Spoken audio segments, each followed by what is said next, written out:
Hi, Renée Pawlish here, author of Nephilim Genesis of Evil, the Reed Ferguson Mystery Series, and some other great things.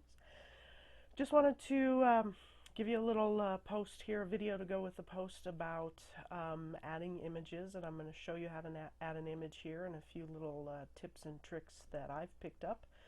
First of all, this is one of my film noir posts, and I'm going to put the cursor over here on the right, and then we're going to go up here to upload an image. Now, one of the things I did talk about is you can actually link from a computer, you can link from a URL, or once you've uploaded something, it's in your media library. Now, I don't recommend linking from a URL because even though that's sitting out there, say on Google or somewhere like that, if that image is ever removed, you're going to lose it. So I think it's better to go on ahead and find your image and download it to your computer somewhere and hang on to it. Now, I'm just going to, a little caveat, remember about copyright. You shouldn't be taking copyrighted material and adding it without either giving credit or getting permission, that kind of thing. So do be careful of that.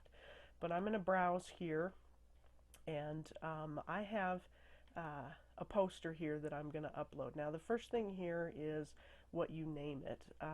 This was what it was downloaded as, and I don't think that makes a lot of sense.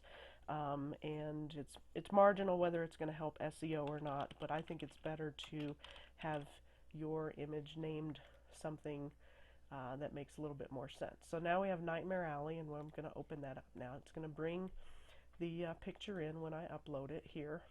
And first thing to notice here, and this took me a long time to figure out, so for some of you maybe this will help you a little bit, but it cropped my image here.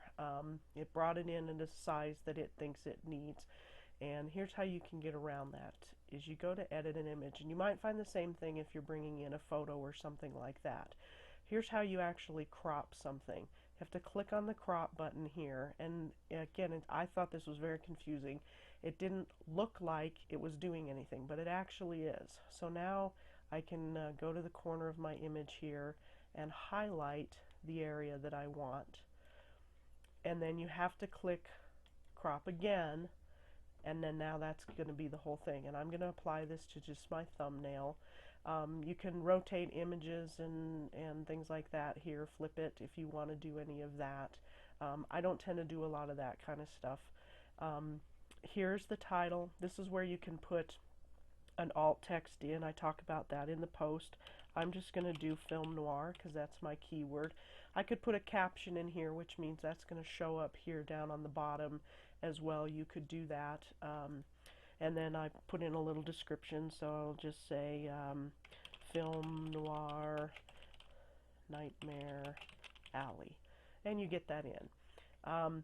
Here's where you can, this is linking to the attachment where it's sitting on my WordPress site. Now, in theory, you should be able to link this picture either here, or I'll show you another place where you could link it to something else. With your book images, that's where you want to link to where it's selling at on Amazon or Smashwords or wherever. I was having trouble getting it to do that today, and I'm not sure why, but in theory that's what you should do. Here's where you can align it.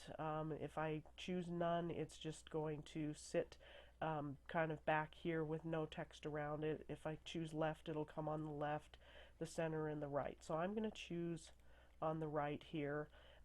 Here's where you can choose your size if you want it to be bigger or smaller. I'm going to leave it at what we've cropped it at here. And then I'm going to click save here so I make sure that my crop did save. And then I'm going to insert it into my post here.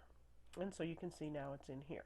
Now, you can actually, in WordPress, you can size this image from here, but what I've seen happen is that it doesn't look correct. That's where you get you stretching the image, it looks kind of funny, those types of things. So I don't recommend doing that. I recommend you can go in, you can get back into editing it here, and you've got some advanced settings stuff, things that you can play around with your sizing, but that's where I would recommend doing that.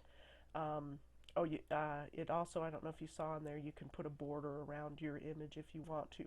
Here's the other place where if you wanted to, you could link the image. I've highlighted it here, and you can click link See here, it's referencing to become a writer. This is where I could say if it was the Emerald Quest, my new kids book, I could link to the Emerald Quest page on Amazon. I'm sorry, that happens a lot, and I haven't figured out how to turn that off. Anyway, you can link here, and then you put the title in. And I've said this in previous posts, always, always, always, always open in a new link. The reasoning for this is because you want people to stay on your site. If you have links in your blog and then somebody clicks on that link, and in the same window it takes them to their blog, and then they go somewhere else and they've forgotten that they were ever on your blog in the first place. If you have it open in a new window, your blog stays open, so they stay on your page even when they close that other link that they were looking at. Anyway, this is supposed to work here. I don't know if it's just a bug today or what's going on, but I'm having trouble getting it to link. But you can certainly do that there. So, you know, keep that in mind. Visually, you know, sometimes 2 or 3 images is fine. Keep in mind that your image size for loading. But like I said too, I would recommend at least 1 image, maybe a couple more, to make your post a little fun for people. And if you have any tips for me, you know, I'm not an expert, so definitely in the comments let me know so that we can all learn. And thanks for watching, and we'll talk to you next time.